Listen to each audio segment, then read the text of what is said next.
దివ్యాంగులకు తీపి కబురు త్వరలో సదరం దరఖాస్తులకు నిరంతరం అవకాశం మన మిత్రలోని సేవలు.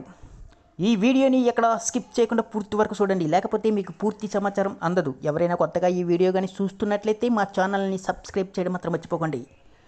ఇంకా వివరాలకల్లా వెళ్తే, దివ్యాంగులకు సదరం ధృవీకరణ పత్రాల జారీలో ప్రభుత్వం కీలక నిర్ణయం తీసుకుంది. 3 నెలలకు ఒకసారి స్లాట్ బుకింగ్ విధానం కాకుండా కేంద్రం అమలు చేస్తున్న యూనిక్ డిజబిలిటీ ఐడి కార్డు యూడిఐడికి సదరం అనుసంధానించింది.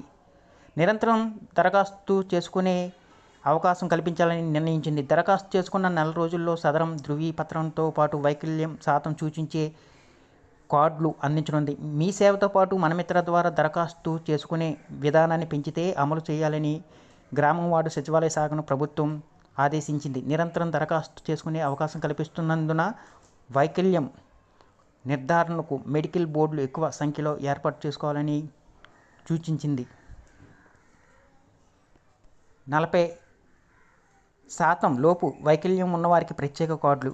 ప్రస్తుతం 40% అంతకంటే ఎక్కువ వైకల్యం ఉన్నవారికి సదరం ధృవీకరణ పత్రాలు జారీ అవుతున్నాయి. 2016 చట్ట ప్రకారం యూడిఐడి విధానంలో 40% కంటే తక్కువ వైకల్యం ఉన్నవారికి ప్రత్యేక కార్డులు అందిస్తున్నారు. ప్రస్తుతం సదరం శిబిరాలు జారీ చేసే ధృవీకరణ పత్రాలు రాష్ట్రంలోని చెల్లుబాటు అవుతున్నాయి.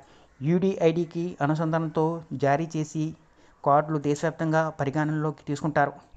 వైకల్యం శాతానికి అనుగుణంగా 3 రకాల యూడిఐడి కార్డులను జారీ చేయనున్నారు. 40% నుంచి 80% వరకు వైకల్యం ఉంటే పసుపు రంగు కార్డు, 80% పైగా ఉంటే నీలిరంగు కార్డు, 40% కంటే తక్కువ వైకల్యం ఉంటే తెల్ల కార్డు జారీ చేస్తారు. 40% అంతకంటే ఎక్కువ వైకల్యం ఉన్నవారికి ప్రభుత్వ ఉద్యోగాల్లో 4%, అడ్మిషన్లో 5%, రిజర్వేషన్లు, పెన్షన్, భరోసా పింఛను, ఇతర సదుపాయాలు వర్తిస్తాయి.